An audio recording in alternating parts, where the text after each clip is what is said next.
Hello, I'm the Angry Spork, taking issue with G.I. Joe vs. Transformers 3.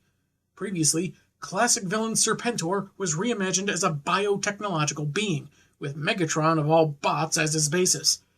Broken free by Cobra Commander and making short work of any Autobots or Joes in his way, he used a portal to make his way to a more peaceful Cybertron. There, he seeks to recruit the disenfranchised Decepticons into a new conflict, to obtain the Matrix of Leadership.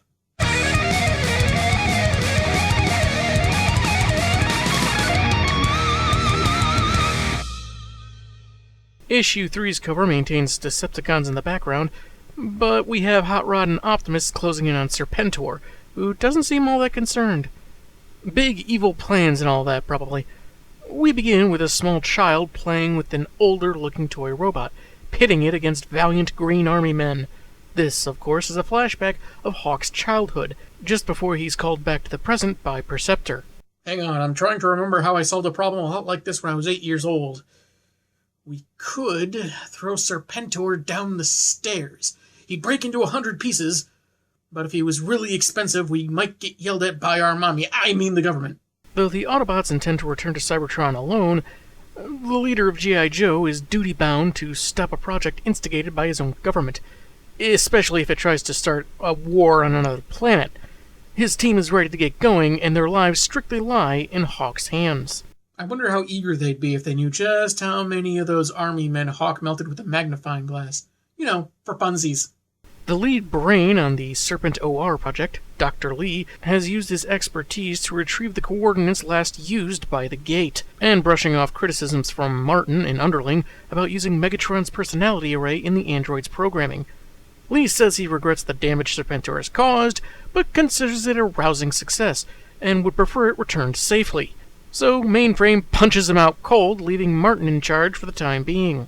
How come when a Joe knocks someone's teeth out, a nicer guy gets promoted? But I merely suggest throwing certain comic publishing heads into freeway traffic, and I'm politely asked to leave the Denny's.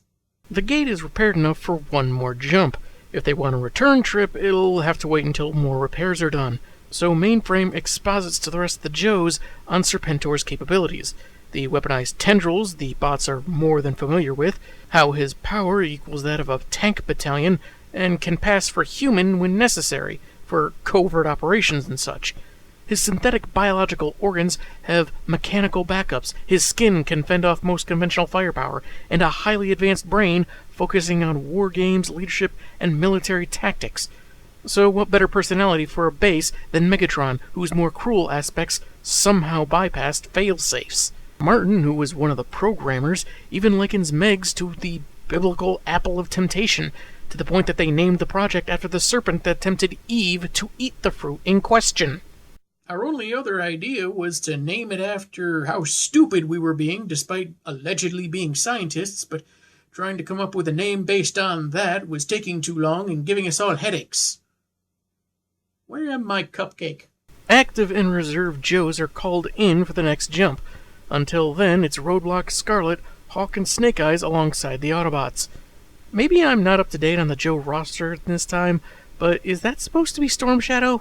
The ninja that's worked with Cobra? This is either an artist error or the Joes just aren't that picky about who joins up anymore. The team transports to the same coordinates as Serpentor, surrounded by wrecked Transformers. It's a spot the bots don't typically travel to. Perceptor calls in for reinforcements in Capital City when they hear a noise. Several figures are detected around them, and Hawk tells them to form back-to-back. Because Grimlock doesn't like taking orders from fleshlings, he gets in the Joe's face about it, leaving him vulnerable to a laser blast. The Joes return fire, only for another blast to knock them off their feet, and through the cloud of smoke and dust approaches a figure that calls itself Scrap Mine, a garish Frankensteinian-looking combiner.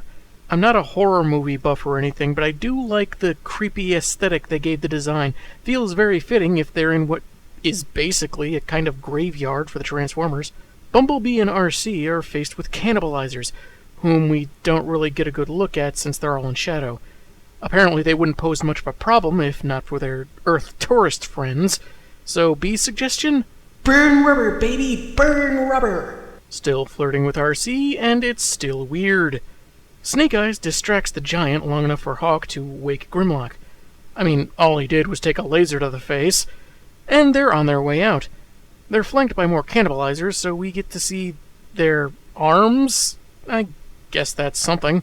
Hey, RC, if I win, you owe me a kiss. Please, if you beat me, I'll rotate your tires. Woohoo! Yeah, I know this was supposed to be taken a certain way for comedy's sake, but when you think about it, he's getting excited for a foot massage. And to be honest, Bumblebee flirting on its own is weird enough, but this takes it to a whole new weird level. Unfortunately, the Eager Scout's front bumper is stepped on by Predaking, who along with Piranacon and several other Decepticons surround our heroes, with Serpentor commending them on their pursuit. He ensnares Bee in his tendrils, saying the brave soldier could recover, but instead electrocutes him, apparently killing him. He even says he felt something leave his chassis. Odd, Roadblock looks shocked, but not, mournfully or worriedly so, like he's not sure what goofy YouTube video he's just watched, rather than, an ally dying.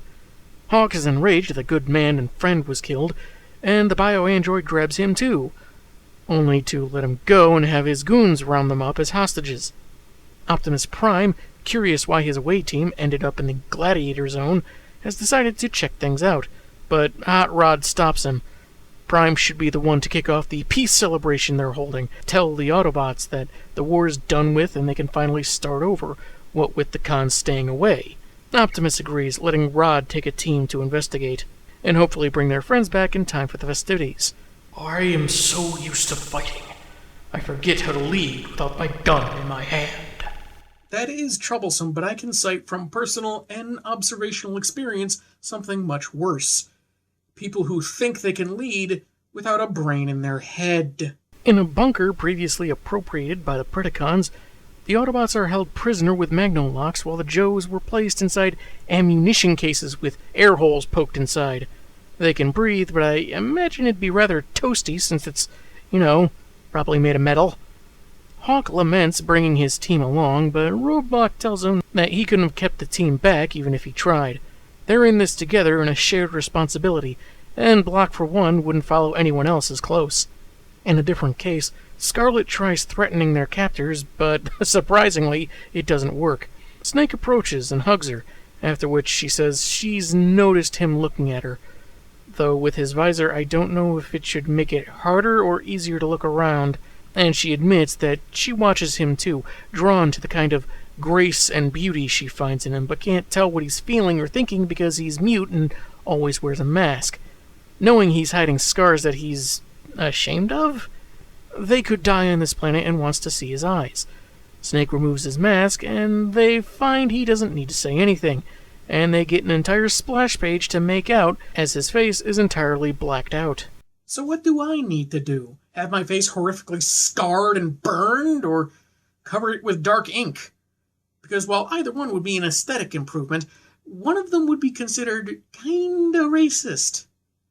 Kinda really racist. 2 Autobot helicopters survey the Gladiator Zone. I'm pretty sure the green one is Springer, but the other one refers to him as Sandstorm. And that may be a mistake of which one got which dialogue bubble, because bright green doesn't exactly go with a name that involves sand. Anyway, they're not detecting anyone, not even Decepticons. Turns out, according to one con among many hidden underground, Serpentor has afforded them the ability to scramble Autobot radar, which I guess works differently than other radar. A few insulting barbs almost instigate a fight between one of the Predacons and the Terrorcon Hunger, but Serpentor puts a kibosh on that right quick, insisting on brotherhood to win back their planet. When asked if this was a joke, Serpentor starts latching his tendrils onto everyone, all but proving that he fights in the name of their fallen leader Megatron. While they remain in decrepit squalor, the Autobots have rebuilt and intend to celebrate their newfound peace. They're descended from slave-class automatons, while the Decepticons are from the stock of warriors and gladiators. Why are we rotting in perdition when we should be reigning in heaven? 'Cause you're evil? I mean, perdition is another word for hell, and that's typically where the bad people go. For example, the type that think that physical strength justifies murder and destruction of not only one's own planet, but other planets of other people's. I mean, since you asked and all.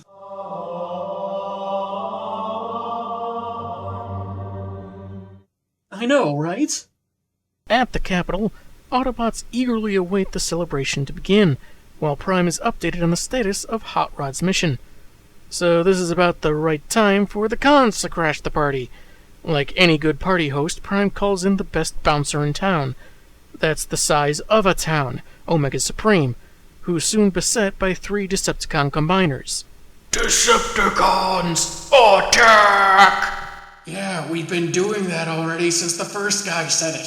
Stop trying to call more attention to yourself, Minnesota. It makes you look desperate when you're stepping on Autobots. Issue 4's cover sees a few fewer bots, mostly because Grimlock takes up so much space, with Snake Eyes there in the foreground. Prime saves a Transformer from being crushed while making a log entry about how tenacious the Decepticon Autobot war has been, spreading to other planets and even through time. I guess he's recording his actual thoughts? I guess you haven't really multitasked until you've hijacked a flying opponent while opining on fighting for all sentient life. Though he notices these cons are acting with much greater cohesion than they have shown in a while. The different factions were too selfish and suspicious to work properly for large-scale attacks, without a great deal of effort from any commander, except Megatron. His singular path and use of fear made the cons much more precise, Prime notes as he glides the flyer into Piranacon's face and literally drops on Astro Train. Megatron is gone, decommissioned by human scientists in the wake of his failed attempt to conquer Earth. Call it nitpicking if you must, but the planes in the first crossover were really Cobra commanders. Megatron was along for the ride, stuck in gun mode, and he did offer some aid to those plans, but once he got free, he went immediately to harvesting some energon to fuel his army.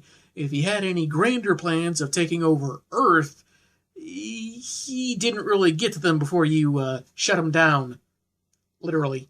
Prime transforms to take a wounded Autobot to safety, suspecting that this current tech is just a well-coordinated introduction for the new con leader. They're blasted off the road, the Matrix Bearer returning to robot mode and calling in air support, only for the citizen he tried to save to be crushed by Menasor. He has a giant handful of his comrades with a holographic transmission from their new boss, who apparently just loves saying he's the son of Megatron. Power of nepotism, I suppose. He says the Autobots should return to being slaves for Decepticon warriors, abandon their notions of freedom, and assist in finding new energon sources. They can fuel up and fulfill their destiny of bringing order and harmony to the universe, so Prime should fork over the Matrix, or Serpentor will eradicate his hostages, Autobot and Joe alike.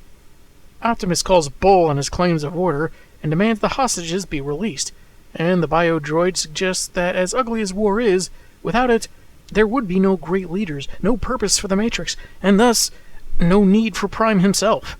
Optimus agrees to be taken into their custody if they call off their attack, and will offer the Matrix in exchange for the hostages. Serpentor agrees, for now, and we get a shot from above as, I think it's Silverbolt, watches his leader about to leave with the enemy. And we see that Omega Supreme apparently wasn't enough to tackle 3 Gestults at once. I guess the Autobot combiners were designated to separate party committees for this shindig. Either that or their invitations got lost in the mail. In a Cobra lair in Siberia, the organization's lead has secreted himself away in a lab with a Dr. Knox for several days, and Zartan is trying to listen in. Baroness could shoot him, but actually is curious herself. Inside, the commander is aware of his underlings lurking about, and isn't very concerned. Looking over data on Serpentor, he intends to make himself a god, so he won't need any of them, not Destro or Dr. Mindbender and his lobster-wearing friends. Yeah, that line kind of confused me, so I did a quick Google search, and it turns out it's a reference to the acolytes of Cobra La, the ones that we saw abduct Mindbender at the end of the second crossover. So it was kind of a tease that Cobra La was going to be something for part 3, but, well, obviously, they didn't quite go that route.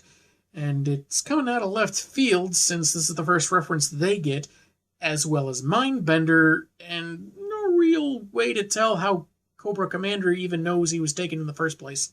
We return to Cybertron and the makeshift prison for Hawk and Roadblock, when Serpentor walks through a doorway? Did they move them, or are they still inside one of those ammo casings? Do ammo casings have automatic doors? Anyway, Block is angry enough that he attacks the android, to no effect. Maybe it was at least cathartic, even if his hands might be busted up.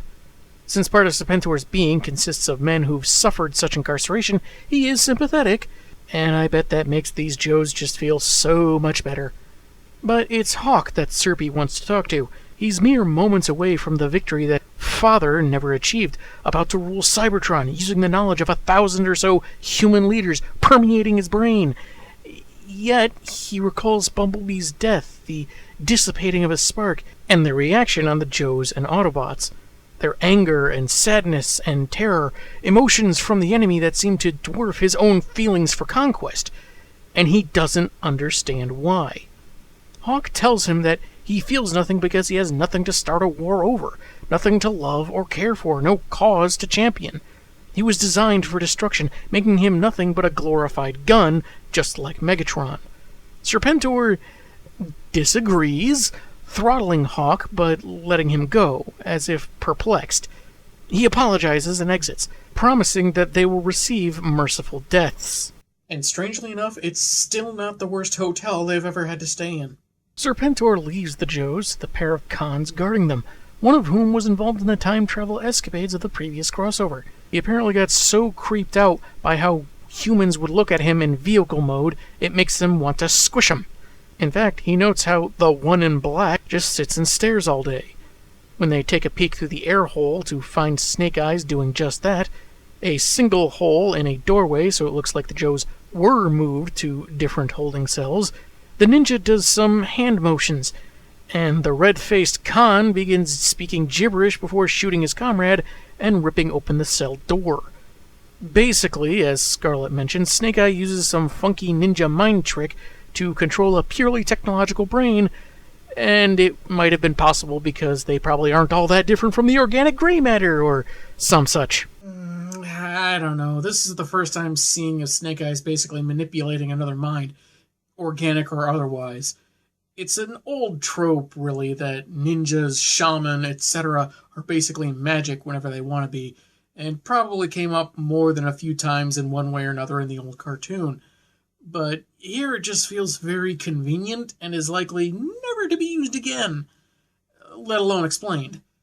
I think it would have been cooler and made more sense if Snake was staring for so long, finding the right opportunity, the right angles and everything, to throw something through the porthole to trigger one of their guns to blast their door open. Then when the cons are scrambling to catch the elusive ninja, Scarlet uses the other goon's gun to free their allies, and they manage to take down the cons with good old-fashioned human gumption. Though they do manage to prop up one of the Decepticons' sidearms, making sure Roadblock and Hawk are clear before using it to blast open the door. Anyone here want to help me free some 10-ton good guys and wipe the smug look off a big gold creep's face? You bet we do. Oh, and are any of you free to help me move a couch in a couple of weeks? I'm gonna be busy that day. I didn't tell you what day. Busy, so busy. G.I. Joe, go Joe. Along the border of the Gladiator Zone, Hot Rod is among a group of Transformers, saying he knows how badly they want to go in guns a-blazing, but that's off the table when they have Optimus, and the hostages, and the Matrix. They'll have to bide their time before giving Serpentor and his minions the fight of their lives. And I can't help but feel the stark contrast to Rod's much more easygoing devil-may-care counterpart from IDW. Meanwhile, two cons are talking casual about conquering Cybertron. Little typo, it should be thought here, I believe. But one Predacon is more concerned about getting back to Earth, as he has a real taste for massacring humans. Comically enough, the Joes are sneaking up on them. Roadblock, of course, getting the big gun and Snake wielding a splintered piece of metal like it was a sword. Optimus Prime is brought before Serpentor, but rather than being made to kneel before him, he insists that they show respect for such a venerated figure and orders that he be seated in a chair after which the cons take their leave. Serpe exposits about the Matrix, how only few have the leadership qualities that can open it and be gifted the ageless wisdom it contains, as well as enhancing the user into a more powerful self. After attaining victory in battle and gaining his followers via respect and not fear, how could the snake-themed figure not be worthy? Prime, not unlike his Joe counterpart, explains that Serpentor seeks to enslave the peaceful, strip them of their freedom, and extinguish sparks like they're nothing. You're no better than Megatron. Careful, Prime, that's one of his buttons. No pun intended. Though I imagine it might be more difficult for him to lift you by the neck with only one handful of tendrils. Surprisingly, or Serpentor-prisingly, Serpe actually owns up to that statement, admitting he's basically a weapon and not a living being. But if he gets the Matrix, he'll have a spark and basically be alive. So he asks for the coveted artifact in exchange for the hostages. I guess his intel isn't the best because the Matrix is in Prime's chest, which is currently chained shut. But then he gets an alert that draws his attention. The prisoners have escaped, and on the very next panel, Optimus is gone, which is hilarious looking, but perhaps not intentionally so. I mean, he's a giant robot in a giant metal room. How can you not hear him move around? However, I'm okay with saying it's kind of made up for by the following splash page, where an unchained Autobot commander is lunging forward with a great big punch ready for his bite-sized foe. After seeing the Joes and their freed allies about to face off against some very angry-looking cons, we return to Earth, where more Joes and their combat vehicles are ready to retrieve their friends. And yep, that's definitely Storm Shadow. Will we get an explanation as to why he's suddenly with the good guys? Will Serpentor prove to be more formidable against Prime than expected? Will this lottery ticket prove to be a winner? Tune in next time for the conclusion. I'm the Angry Spork, and stupid lemons!